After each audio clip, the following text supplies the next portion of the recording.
This is the easiest way to create fake backgrounds for your videos. I'm going to break down what you need, what tool I use, as well as some tips so that you can get the best results. For years, I've been conscious of the background in my content, and this has seen me rent spaces, drive to locations, and even invest in things, all to make my background more aesthetic. If you, like me, have a small space in which you film and you don't have a lot of depth behind you, or you're unable to set up your dream filming space, then this video is geared to helping you introduce fake backgrounds to get the setting that matches the vibe for the video that you're wanting to create. More so than just having a pretty image behind you, you may also need a background to illustrate a specific point. In this video, I wanted to show myself entering a coffee shop and then move over to a recording studio. You see, I managed to do that, but in a truly complicated way. This is an example of when I learned the technique that I will share with you today. As you can see, it's a lot cleaner and I didn't have to use any masking tools.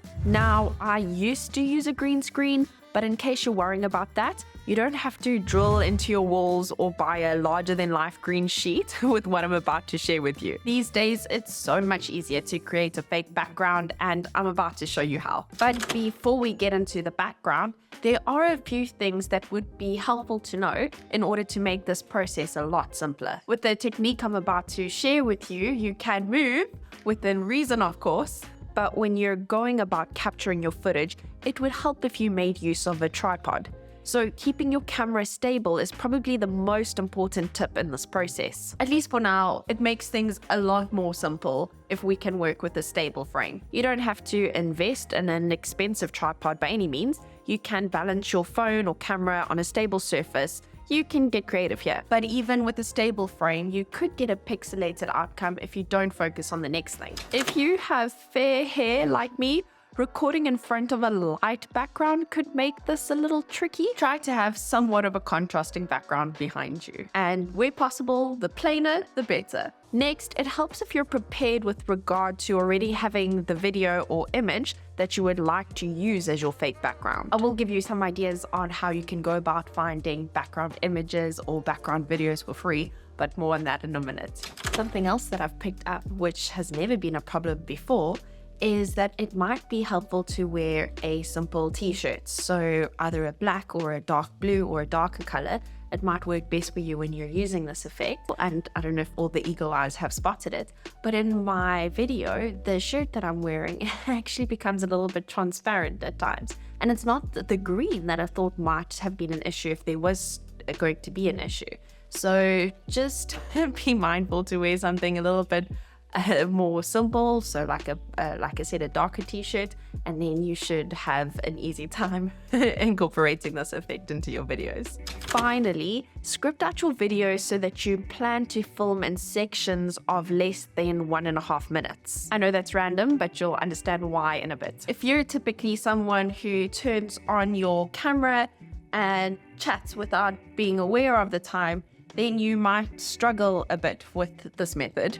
You can upload videos according to these specs, but at least for now, and I will update this, so go to the comment section and my first comment should be the updated time.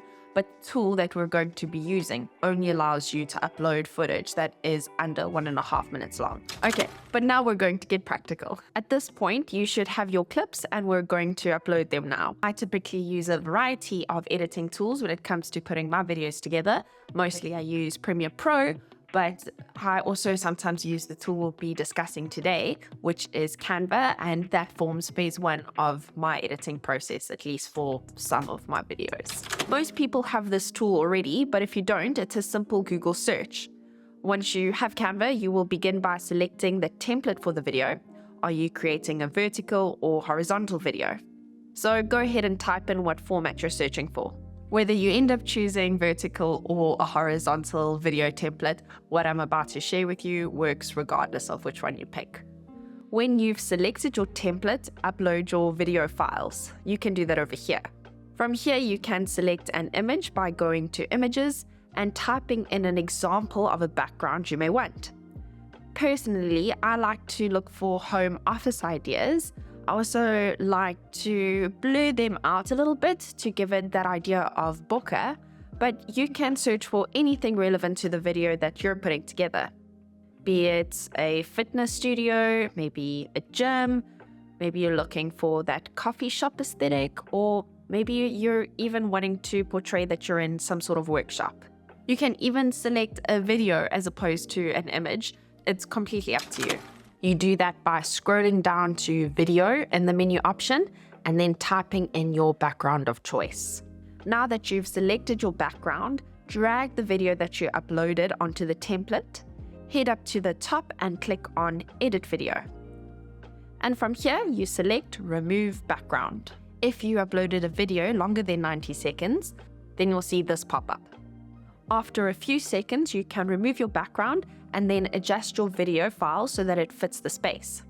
You can then download the video from here and import it into any other editing software, if this is a small piece of, let's say, a larger video. But please be aware that adding a fake background is only going to improve your videos by a fraction. To properly uplevel your YouTube videos, watch this video next.